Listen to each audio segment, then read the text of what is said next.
როდესაც მე მეუღლე დავკარგე, დამრჩა ორი მცირეწლოვანი შვილი, ეს იყო ალბათ სამამულო ომის პერიოდი. სახელმწიფოსგან არაფერი დახმარება მხოლოდ ჰქონდა ჩვენ პენსია, შვილს აუწია სიცხემ და გიჟივით გარეთ გავარდი, არც წამალი მქონდა, არაფერი არ გამაჩნდა ოჯახში. სხვისი ნაჭამი ვაშლი ამ აქვს აღებული და ამით კომპოტი გავუკეთე და მივართვი ჩემი შვილი. ყოველთვის ვიბრძოდი.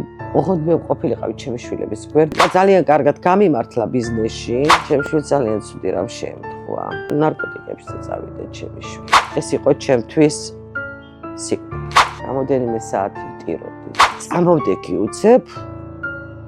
დავიწყე ბრძოლა.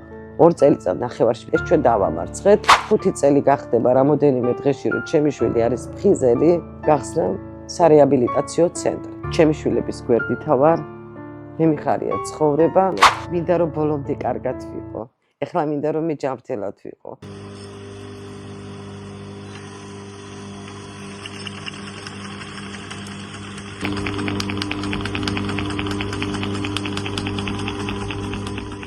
ოცდაათიანი წლები იყო, არ ვიცი, მე მგონი ჩემს ცხოვრებაში ეს იყო ალბათ სამამულო ომის პერიოდი, ასე რომ ვთქვათ, 90-იან წლებში, როდესაც მე მეუღლე დავკარგე, დამრჩა ორი მცირეწლოვანი შვილი და დავრჩი ერთოთახიან ბინაში. არანაირი შემოსავალი სახელმწიფოსგან არაფერი დახმარება მხოლოდ ჰქონდა ჩვენ პენსია, რომელსაც ვიყავით მოლოდინის რეჟიმში. შეიძლება 2 თვე, 3 თვე ისე გასულიყო, რომ ჩვენთან ეს პენსია არ მოდიოდა და თუ მოდიოდა რა იყო, 2 პურის ფული იყო, მეტი არაფერი. მე ჩემმა დედამ დამიდგა მორალურად გვერდში, ანუ არ მიმატოვა. ძალიან ბევრი გაჭირვება მაქვს, არ მინდა ერთ მომენტს გავიხსენებ, ჩემ შვილს აუწია სიცხემ და გიჟივით გარეთ გავარდი, არც წამალი მქონდა, არაფერი არ გამაჩნდა ოჯახში და სხვისი ნაჭამი ვაშლი ამ აქვს აღებული და ამით მე მატყუარა, ესე უწოდებ, მატყუარა კომპოტი გავუკეთე და მივართვი ჩემ შვილს. ამის გარდა ძალიან ბევრი რაღაცა მაქვს შეიძლება გავიხსენო, მაგრამ აღარ მინდა ამ წარსულების გახსენება. არასოდეს მე ფარხმალი არ დამიყრია. მე ყოველთვის ვიბრძოდი. ოღონდ მე ყოფილიყავი ჩემი შვილების გვერდით და რატო? მე თვითონობლად ვარ გაზრდილი. ჩემმა დედამ გაგზარდა, მაგრამ განსხვავება იმის იყო, რომ დედაჩემსა და ჩემს შორის, რომ დედაჩემმა კომუნისტების დროს გაგზარდა ჩვენ სამი შვილი და ის სოფლად ცხოვრობდა და სოფელში მაინც იყო რაღაც შემოსავალი და მე 90-იან წლებში არანაირი შემოსავალი რომ არ საიდან არ იყო, მაგ მომენტში დავკარგე მეუღლე. ძალიან ბევრი ვიწვალე, მე ვერ წავედი, მე შვილები ვერ მივატოვე, იმიტომ რომ ისედაც მამა არ ყავდათ და დედის გარეშე ვეღარ დავტოვე ჩემი შვილები, ვერ გავედი საზღვარგარეთ, სანამ ვერ წავედი, რომ მე ლუკმაპურის ფული მეშოვნა და ამიტომ პატარა მინი ჯიხურივით მაშინ დაიწყეს რაღაც და პულს ვყიდდი ხოლმე.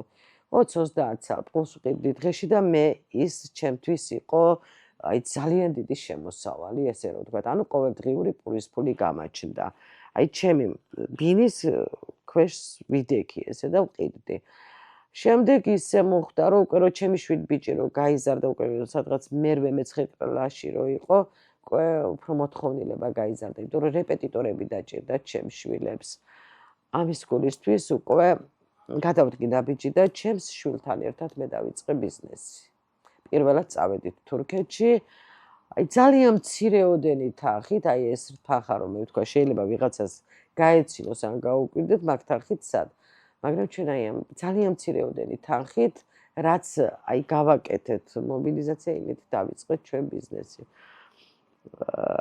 ვიბრძოდი, უფალი მეხმარებოდა რა.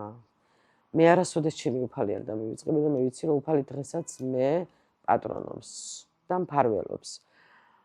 ურთულესია, მაგრამ მაშინ იმ წლებში არანაირი დახმარება არ იყო სახელმწიფოდან. არც სოციალური ქსელი იყო, რომ მისთვის გეთხოვა, რომ მე ეს მიჭირს. არ ვიცი, ეს იყო ჯოჯოხეთი. მე დღეს სოციალურ ქსელებში რომ შევდივარ და რომ ვყურებ, ძალიან სიამოვნებს, რომ ეს არის ერთგვარი დიდი სიკეთე, რომ ყველაზე მეტად ობოლს ჭირდება დახმარება. იმიტომ რომ ობოლის ვისაც არ გამოუცდი, არც უსურვებ, რომ იმან გამოცადოს. ეს არის, არ ვიცი, ალბათ ფილმიც არ გადაიღება მაგენის ცხოვრებაზე, ისეთი ცხოვრება აქვს ობლებს. მოხდა მერე ისე, რომ მე ძალიან კარგად გამიმართლა ბიზნესში, ძალიან კარგად წარიმართა ჩემი საქმე, თანდათანობით დღითი დღე უკვე გაფართოება დავიწყე, ვიყიდე კომერციული ფართი, მეორე წელიწადს ვიყიდე მეორე კომერციული ფართი და ასე შემდეგ, ჩემმა შვილმაც უკვე ამის უკვე თინეიჯერობის ასაკში იყო ჩემი შვილი, რომ ჩემი შვილი ძალიან ცუდი რამ შეემთხვა. ჩემი შვილი მე მაგას ვეძახი ახლა რაც გააკეთე ჩემი შვილმა ჭაობში ჩავარდეს. და ნარკოტიკებზე წავიდა ჩემი შვილი. ეს იყო ჩემთვის სიკვდილი. მე მაშინ მოვკვდი უაღრესად კარგი შვილი, უნიჭიერესი, უთბილესი, უკარგესი შვილს კარგავდი დღითი დღე. ძალიან ბევრი ვიბრძოლე. აი 7 თუ 8 წელიწადი მე ვიბრძოლე და მახსოვს ერთხელ დამცინა ერთ-ერთმა, ნათესავი ნაცნობი, რომ რას დარბი ხარ, რას სვალო, ფუკუზია სამარის გარდა არაფერი არ გამოასწორებსო. არ არსებობსო მაგ საქმიდანო, ვინმე ჩვენ გამოსული გვენახოსო და მე რამოდენიმე საათი ვტიროდი, ძალიან ხმამაღლად ვტიროდი და უცებ მომივიდა აზრი, რა მატირებს, ყველაფერი რჩება თუ იბრძოლებ. ამასაც გამოვიყვან და წამოვდექი უცებ დავიწყე ბრძოლა.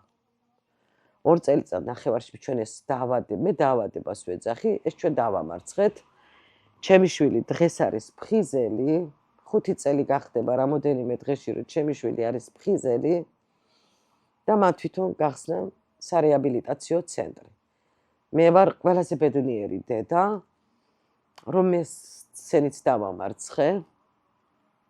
ჩემი შვილების გვერდით ვარ, მე მიხარია ცხოვრება, მაგრამ ვბრძოლობ, მინდა რომ ბოლომდე კარგად ვიყო.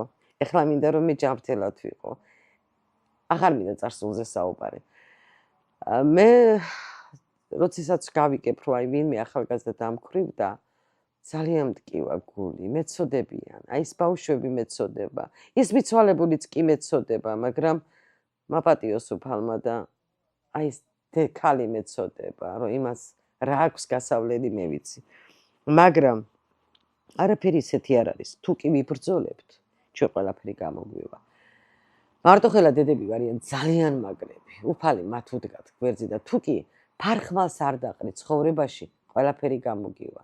ერთადერთი რა, მარტო სული ხარ. მაგრამ ესეც უნდა გაუძლო, როდესაც დედა ხარ. უფალმა გარგუნა, რომ შენ ხარ დედა, უნდა იბრძოლო, რომ შენ ეს დედობა, ამ დედობის მანილი ბოლომდე გაიტანო და მშვიდად წახვიდე ამ ქვეყნიდან. აბსოლუტურად ყველანაირი მხარდაჭერა ჭირდებათ. ფინანსურიდან დაწყებული, მორალურად. იმიტომ რომ ძალიან რთულია დედისთვის, მარტოხელა დედისთვის იყო მამაც და იყო დედაც. აი მე მაგალითად აი ახლა რატომ მოვაყოლე ჩემი შვილის ეს ამბავი. მე გავედი, მე დავიწყე შემოტანა ოჯახში, მაგრამ შვილი აი წამიერად დავტოვე ჩემი შვილი ისე, ხო? და მაგრამ მე ვენდობოდი ჩემ შვილს, მაგრამ მოხდა ესე უცებ. შემდეგ იმას, აი მე რომ ვინმე მყოლოდა გვერდში მდგომი, ეს ასე არ მოხდებოდა. აი იმ 10 წელიწადს მე აღარ დავკარგავდი და უფრო უკეთესად ვიქნებოდი. მაგრამ მადლობა ამისთვის უფალს, რომ ჩვენ გამოგვივიდა. ჩვენ ეს გზაც გავიარეთ. და ამიტომ სახელმწიფომ უნდა დაეხმაროს, ყველანაირად უნდა დაეხმაროს, პირველ რიგში მორალურად უნდა დაუდგეს. და არასოდეს არ უნდა მიატოვონ. ჯერ უფალი არ მიატოვებს არც ეცობალს და ეხლა მე როგორც ვუყურებს პირველ რიგში რაც მთავარია, არ უნდა შეგრცხვეს. უნდა აღიარო შენი გაჭირვება. ჩვენ არ ვიცით იმას რა უჭირს. უნდა თქვა, მე მაგალითად ჩემ შვილზე მე როცა გავიგე, მე განგაშის არის შემოვარტყი. მე არ შემსხვენია. ნუ ეს მოხდა. განგაშის არის რომ შემოვარტყი, აი იქედან, აქედან აი ინფორმაციებს მაწვდიდნენ, მე არ ვიცოდი, სად წავსულიყავი, მე ამებნა გზაკვალი, მე არ მქონდა აღარანაირი რესურსი, რომ როგორ მოგწ მე ვიცოდი უკვე ფულის შოვნა მე ვიცოდი საჭირის მიტანა მაგრამ ეს აი ამ მომენტში ამ ბავშვისთვის როგორ მივეხედა ეს არ ვიცოდი მაგრამ უკვე დღეს უფრო მარტივია უკვე ანუ დღეს უფრო თანდათანობით გამოსწორდა მაშინ არ იცოდნენ არავინ ამას მეკითხები 7 წლის უკან აი ეხლა იმდენი სარეაბილიტაციო ცენტრებია რაღაც აი დღეს ყველაფრის შველა შეიძლება და ამიტომ სახელმწიფომ ჩვენ ისევ ხალხმა ერთმანეთს უნდა დაუდგეთ რა ისევ ხალხმა მე ასე ვფიქრობ აი